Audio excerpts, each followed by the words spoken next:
Hello everyone, today I want to study the habits of unhappy people so we can learn what to avoid to create the happiest life possible.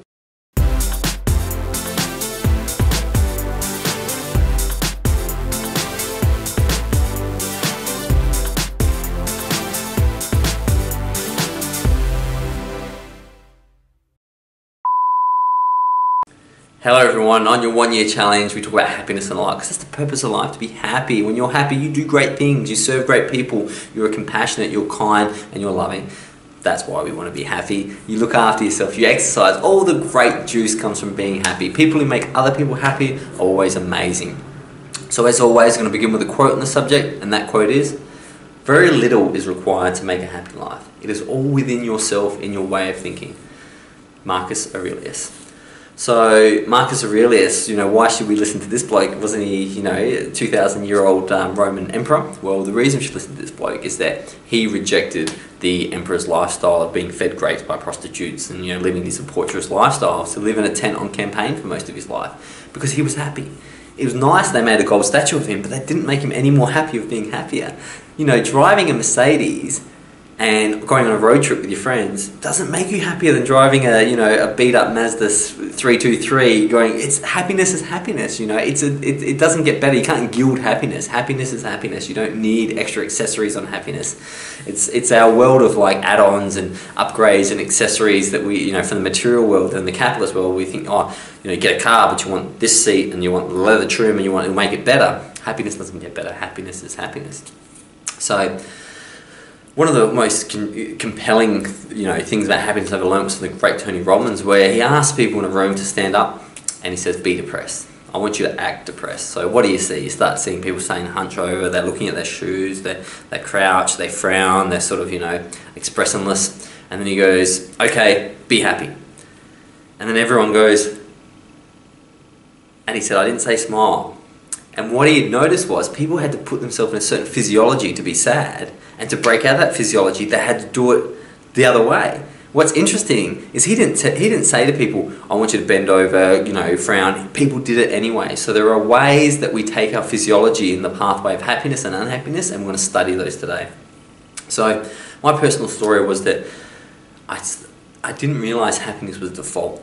So what I mean by that is that a child has nothing, comes into this world with nothing, but they're happy. They'll play with the carpet for 4 hours because their default mechanism is happiness. But once we tell them they've got bills to pay, they made someone unhappy, they need to be better at this, the unhappiness creeps in. So there's no way of getting happiness. It's your lower layer, It's like having gold underneath the floor of your house, but trying to build more stories to get to the gold, when the reality is it's just down there. The more stories you build take you further and further away from the gold. So I started to understand that it required habits. And as I became more aware and more present, I started to look for the habits of unhappiness in some of my clients so I could turn those around in them.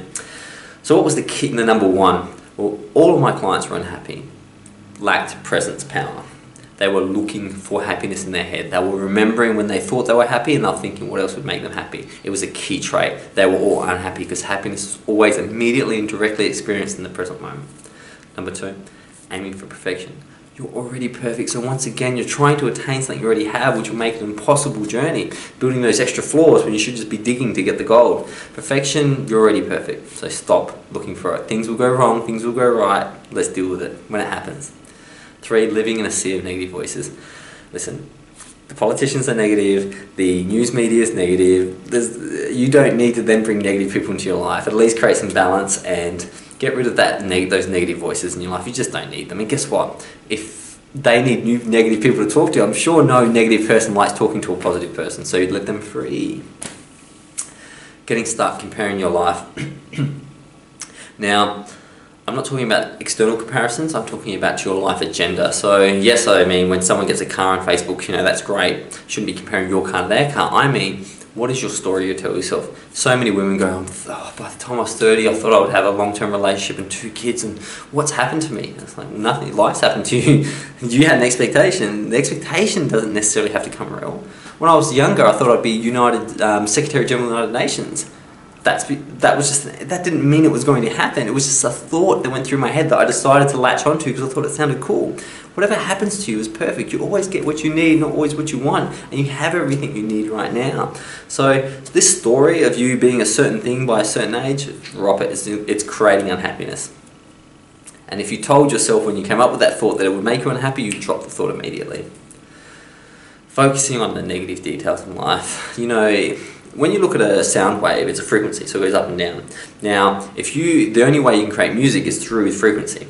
But if you were to say, look at the troughs, and just simply record the troughs, it would cease being music. It would be inaudible because it wouldn't have the peaks and troughs.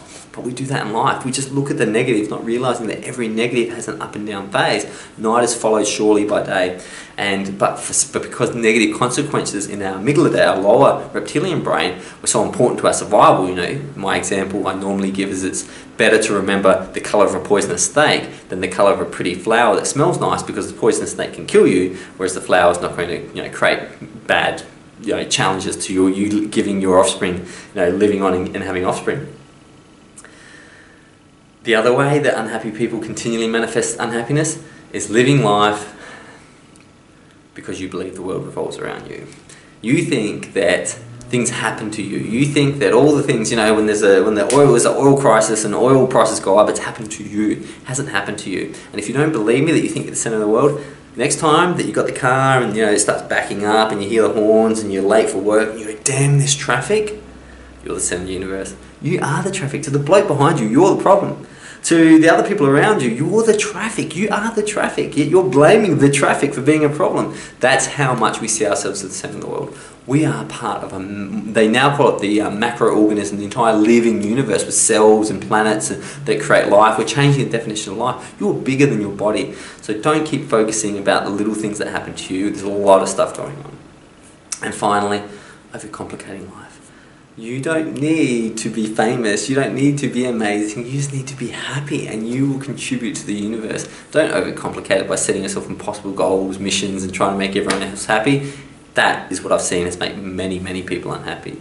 We can learn from this, we can see the habits that people build and we can stop doing them. And a lot of this stuff is work anyway, you know, constantly thinking about, you know, now I'm 33, I should be married. That's a lot of work, just drop it. And you'll find your default state bliss. You know, you'll be like the child finding joy in the cardboard. Something to think about. I can't wait to see you tomorrow. Until then, goodbye.